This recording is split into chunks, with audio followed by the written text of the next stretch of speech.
What's up, Alex? Woo! Another game night. Yeah. It's been a minute. Yeah. All right. Well, if you don't know who we are, we're the Boards and Bottles guys. We love pairing fabulous, creative games with interesting new drink pairings to see if we can even elevate them slightly more. Sometimes we're successful. All we ask is that you check us out, like, subscribe, and comment. Comment. Yeah. That is what we live for. Oh, yeah. Understanding, and you probably have a better pairing than we came up with. So, always trying to learn and grow. Yep. So, this week we are playing Lost Ruins of Arnak. Oh, yeah. Blast from the past. Ish? Yeah. Yeah. 2 years old. I feel like there have been a lot of expansions that have been continuously coming out, and of course now their whole adventurers pack has gotten everybody crazy. Yeah, So, yeah. It made us kind of look at this one again and be like, hey, we haven't played that in a while. Like, well, let's pull it out. Let's see if this adventure box is worth getting. Like, does this game hold up?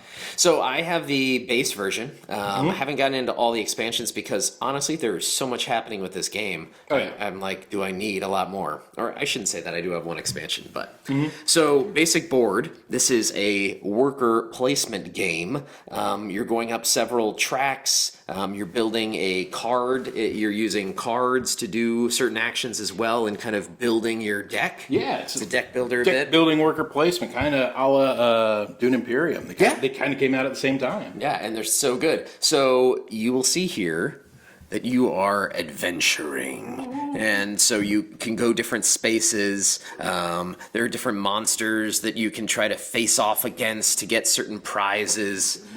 Yeah. Yeah. A little better. And then if we hold it up, you see the track on the side. Yeah. So this is like the adventurer track that you can go up.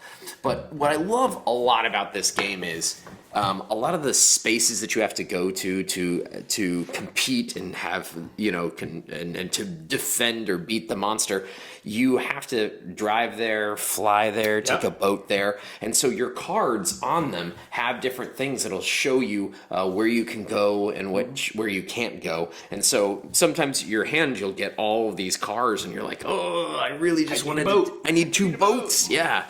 And so you can kind of use cards for their ability, or you can use the cards to travel. Yeah.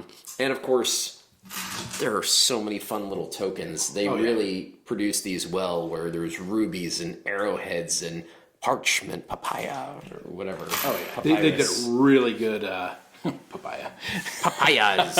They did a really good job with the components on this game. The artwork's amazing, too. Like, I don't know if it's showing up, but like on some of these cards, like, artwork is so bright, and it really gives you that image that you're in the jungle and you're finding weird stuff and you're trying to find these ruins and this treasure and this you're seeing these weird monsters and weird spaces. It's beautiful to look at. And this is another one of those games that Dan is endlessly great at because he's so good at finding out how to stack and combo. And you can definitely combo cards' abilities because I've seen his turns take like 3 minutes. Oh, yeah. And that's one of the things I love about this game, because there is this research track along the side, right? Like this little track here. And it's kind of always available to you. And what I really like is that I frequently feel like there's something I want to do, and I'm like one resource shy, or there's like one symbol I need on something. And the answer is almost always in front of you. Like, it's like, oh, I can get that artifact over here, and the artifact then lets me trigger this ability. Or, hey, I can move up on this track if I spend this, and then I can get a ruby, which then lets me get this. So all of a sudden, like this turn that you thought was over, you got like 6 or 8 more things to do on this turn, just because of how everything combos. And there are resources in the game, compasses as well. Compai, you can get all your compasses together, and you can trade it in for these amazing cards that give you game-breaking abilities. Yep. And then these are some of the cool places that you can visit. Yeah, see, just beautiful artwork. Great artwork. And so when you visit these spaces, I mean, yeah, they look weird, right? And it'd be so easy to just spend a foot or a boat or a car to get there. But frequently, there's going to be a monster that's kind of like overlaid on it. and you've got to defeat that monster. You don't have to, I shouldn't say that, but if you don't defeat the monster, at the end of the turn, you're going to start getting these fear cards in your deck, which are going to clog your deck up. I think they give you a foot or something. A boot. Yeah, and they're worth -1 victory point at the end of the game. Yeah. So they stink. You don't want them. You have to prepare. These monsters. Yeah. You have to go prepared, which is what you would have to do if you're trekking into the Amazon anyway, right? Yeah, definitely. You have to be ready for snakes and spiders and whatever comes your way. Yeah. Crazed monkeys. Yeah. So everybody does get character cards, and this is, I think, from one of the expansions. This is that Leaders expansion. Yeah, it's very cool. But the other thing that comes is you can get like helpers that help you along, and so they have special abilities, and you can upgrade each one to get even better abilities. And then each leader definitely has a special ability that they're able to do. And you also start with different tokens. Yep. And those can be worth victory points at the end, or you can use them if you need to for, like you said, that extra, I need one more of this resource. Yep. You can, let me get it. Yep. Give me my turn. It's going to cost you VP in the end, but could be very worthwhile. Definitely. And in the base game, everybody has a mat that's the same. In that Leaders expansion, that's where you get these asymmetric powers with your people. That one that Alex was holding up, she's a falconer, I think, and you can send the falcon out and do cool stuff. And they did a really good job with that. That was the Leaders expansion, and it gave you more cards, and it gave you, I think, an overlay for this as well. Yes. For the research track. For the track. Yep. Because the board has multiple sides too, which are slightly different. So it's also fun to then have new research tracks and the different expansions that came out. Yeah, not only are the spaces different, but these research tracks are different.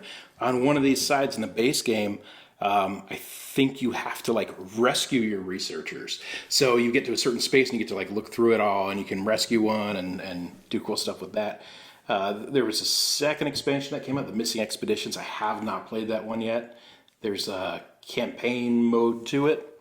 Where I think 1 or 2 players can play through it. It's supposed to be neat. Hope to get there. Hope to check it out. And then coming out soon. Still on pre-order. Yeah, it's still on pre-order. And they said that they're only going to do one publishing. So it's like, if you get it, you get it. But it's like bigger box, lots of extra components and all the game trays goes to extra cards and promo stuff in there. So I mean, it could be pretty cool. We'll see what it looks like. So I'm still weighing. Yeah, there's still a moment to be able to get it.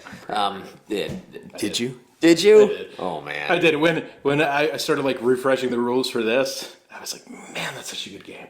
I gotta get it. So it is a little bit like Champions and Midgard or one of those in my mind, in that there's a lot going on. So it's a big one to explain. I mean, if you are feeling like you just watch this and are like, oh my gosh, there's so much to it, there is a lot to it. And there's a lot of setup, I think, and there's a lot to explain about it. There is. And so for somebody who's brand new to gaming, it would be, it's a little bit of a beast. You definitely need to play with somebody who's an experienced gamer. Yeah, because they've got to be able to take worker placement.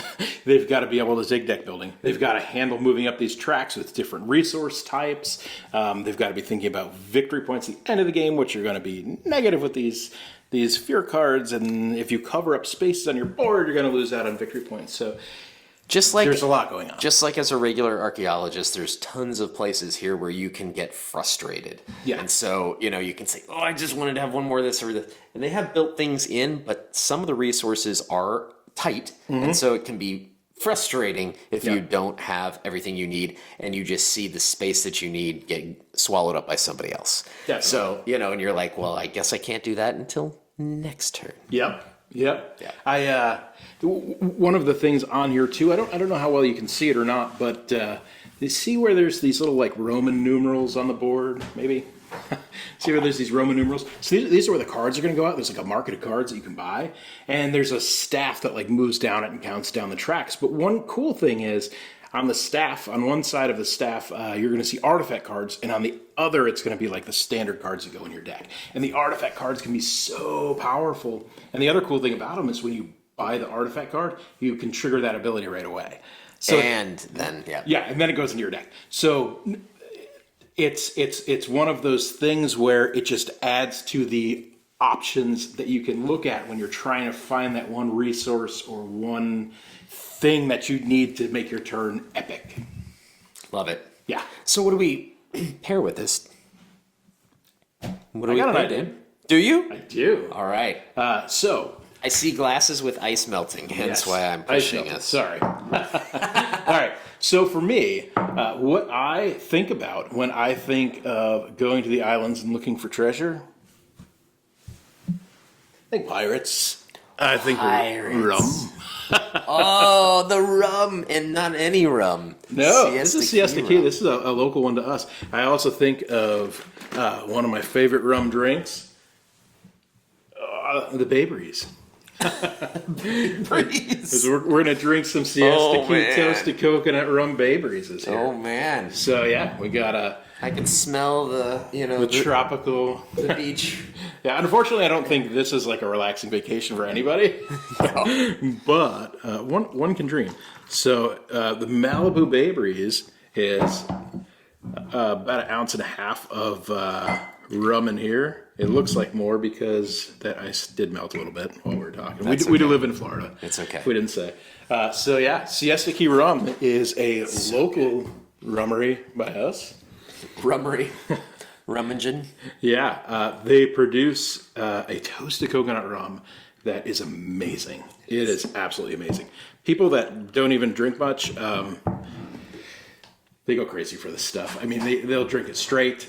It's 70 proof, so it's not like it's your 35 proof Parrot Bay or Malibu or anything like that. It's got a little kick to it for a coconut rum. What I like about Siesta Key especially too is they really know how to age and mature in different types of wood casks. So they will put it from one to the next to the next to the next, sometimes using 5+ different casks types. So it's just, it imparts a lot, I think. Definitely. A lot of their And rums. so one of the things too is a lot of the coconut rums, they're made with artificial flavoring. This is not. This is using toasted coconuts. So this is the authentic stuff. This is the real deal. You can find it by Total Wine, like all around. Not that Captain Morgan. No. Yeah. So here. Oh, that wow, is look yours, at sir. that. So yeah, Ooh. it did layer a little bit, but it settled as we were talking. But Cheers, Dan. Yeah, this is a fruity concoction. Oh, wow. Yeah. That's Need a little garnish. Need like some Wedge of umbrellas pineapple. and- yeah. Yeah. So this is as chill as it gets, man. I want to be on a cruise. Oh, that's so good. Although Oh my gosh. one time I did drink a lot of coconut rum on a cruise. I woke up the next day and I was like, I gotta sit by the pool. I sat by the pool and like everybody's putting on their coconut sunscreen. I could not be around it. Oh, it was a trigger smell. Oh man. Yep. Well, I went a very different direction because I also brought something to share tonight. Did you? Yes. Well, I thought about archaeologists and the profession of being an archaeologist. And for any archaeologist who may be watching, I apologize ahead of time. But what I found was it is a frustrating profession, as we would all assume it to be. Sure. Because you can work years and find very little, right? Or just a red herring that takes you to nowhere's land. So, the profession oftentimes is one that drinks heavily on the job. We'll say that. This is what I've come to find out.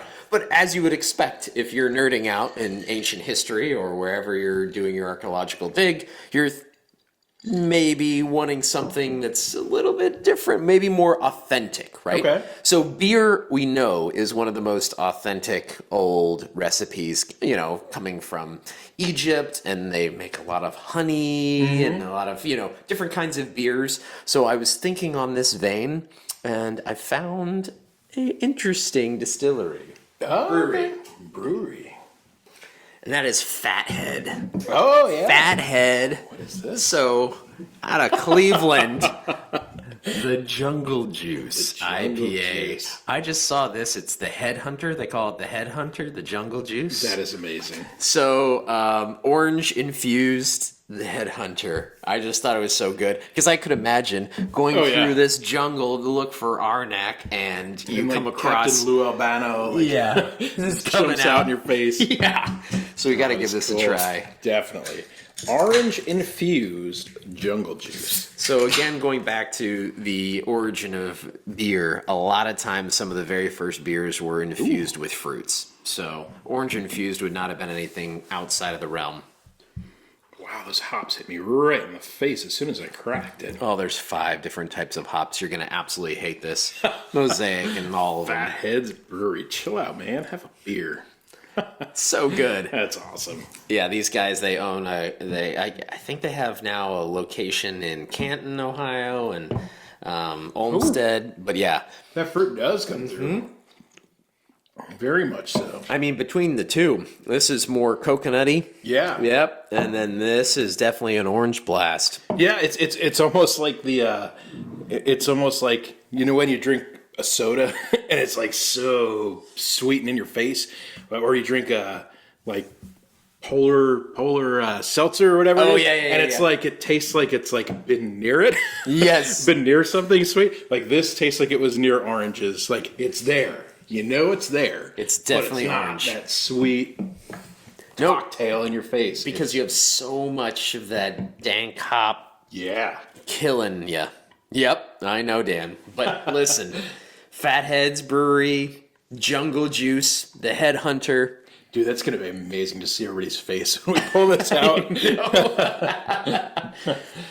But we both went pretty light. You know, these Yeah. are pretty light drinks, even though it's 70 proof and all that. I mean, this is I should say that this is 7.5%. Oh, is it really? Yeah, sneaky. Wow, It's yeah. a sneaky one. It doesn't taste like that. No, it doesn't. Just like playing this game, it looks so wonderful, and oh, this is going to be so much fun. And then you're like, and like, no, and by the end of it, Monsters here. gosh, what do I do with this? Yeah, got to. And there is a race to get to these spaces because uncovering has a benefit to uncover those spaces. And so there are 8 of them. There's 4 level 1 spaces and 4 level 2 spaces. And the requirements to get there, of course, are the vehicle, the travel means you have. So you have to start getting more and more travel cards Yep. and utilizing them. But yeah, if everyone's starting to head to level 2 places and you haven't yet, you're probably going to be resource poor compared to your competitors. Yep. I agree 100%. Yeah, it has these tokens, these totems on the spaces, and if you're the first one to get there, you get these. They're worth. They give you a benefit. They give you a resource right away. They're worth 3 victory points at the end of the game, and you can flip them over and use them. You lose out on some victory points by using them, but you gain some crazy cool ability or resource at the time. So, yeah, you've got to be exploring new areas. You've got to get reverse. Bam! It's so cool. It is so cool. Getting to the top of the research track is always something I strive for when I play. Sometimes your game just doesn't match that way, and you're like, Yep. well, I'm just going to do more exploring. But I usually am science themed in any game I play. Yeah. You know, like when we're playing Beyond the Sun, I'm usually going for more the science track than the asteroids version of, Yeah. Space And I'm the complete exploration. opposite. Yeah, exactly. You're punching in the face. Yeah, I'm finding those planets. But I love going up this track, and if you get to the top as one of the first people, you get extra benefits. Yeah. And if you can get up there quick enough, you can like almost keep adding resources to it to get higher and higher, VP values at the end Oh, of the yeah. game. Yeah, there's so some big points there. don't forget about that track. No, and I don't. I've heard a lot of people say that sometimes this feels like a one-trick pony because you have to be invested in that. I agree with that. I don't think you can ignore it, but I don't think you need to devote your whole game to it either. I don't think I've seen where anybody who isn't top of the track has won.